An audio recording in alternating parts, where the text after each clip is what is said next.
জ্ঞান জ্ঞানে কিছু বুড়ো মানুষ থাকেন, প্রায় সারা বছর ইনারা অনুযোগ করবেন কোনো না কোনো অসুখ নিয়ে। প্রতিবার কথা বলার সময় কত কষ্টে আছেন, শরীরের কত জায়গায় সমস্যা, সেটার লম্বা ফিরিস্তি দিবেন।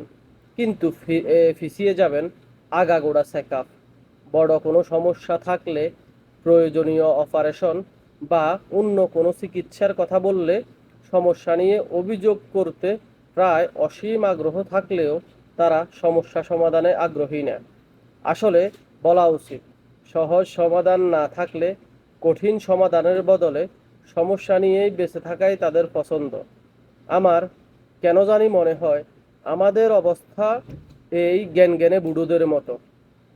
সেই ছোটকাল থেকে দেখে আসছি সমস্যা, সমস্যার আর শেষ নেই। সবাই সমস্যা নিয়ে কথা বলতে চায়, সবার কোনো না কোনো মতামত আছে, সবাই বিশেষজ্ঞ, সবাই ইমোশনালি ইনভেস্টেড।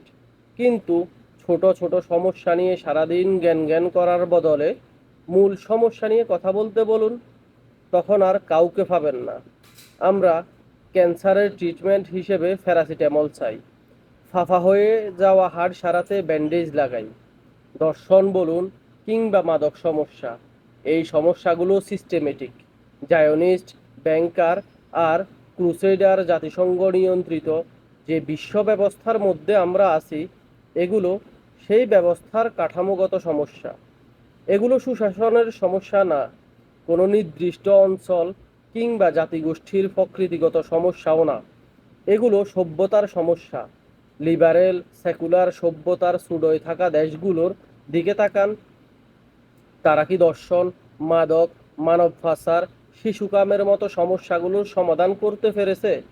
বরং যত সভ্য হয়েছে তত বেড়েছে এই অপরাধগুলোর পরিমাণ, মাত্রা এবং অপরাধী কার্টেলদের কাজের সূক্ষ্মতা আর মুনশিয়ানা।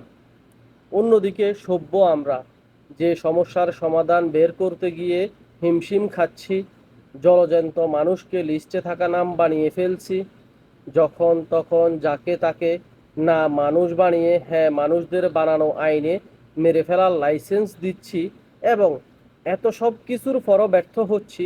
1400 বছর আগের মদিনাতে খুব সহজেই সেই সমস্যার সমাধান করা হয়েছিল। মদিনার উদাহরণ অনুসরণ করে, বেশি না, মাত্র 20 থেকে 22 বছর আগে আফগানিস্তানে এই সমস্যার সমাধান করে দেখিয়েছে আমাদের বাসায় পৃথিবীর সবচেয়ে পশ্চাৎপদ গোষ্ঠী। কিন্তু তবু আমরা চোখ বুজে থাকব, ওই সমাধানের দিকে তাকাবো না। আমরা কখনো বাহবা দেব, কখনো অডিও নিয়ে তোলপাড় করব, কখনো ভুলে যাব, চিন্তায় জাবর কাটব, কখনো বা কনসার্নড হব, কিন্তু সমাধান করব না। সমাধানের দিকে তাকাবো না, সমাধান নিয়ে চিন্তাও করব না। কেবল মৌসুমি অভিযোগ, অনুযোগ, ক্ষোভ আর নিন্দা জ্ঞাপনের দুঃখ বিলাস করে যাব। সমাধান আছে, সমাধানের বাস্তব দৃষ্টান্তও আছে, কিন্তু আমরা সমাধানে আগ্রহী না। আমরা আগ্রহী দুঃখবিলাস আর যাতে উঠায়। তাই প্রজন্মের পর প্রজন্ম আমরা ঘুরপাক খেতে থাকব রুটিন অনুযায়ী সমর্থন, নিন্দা, ক্ষোভ আর তারপর ভুলে যাওয়ার চক্রে।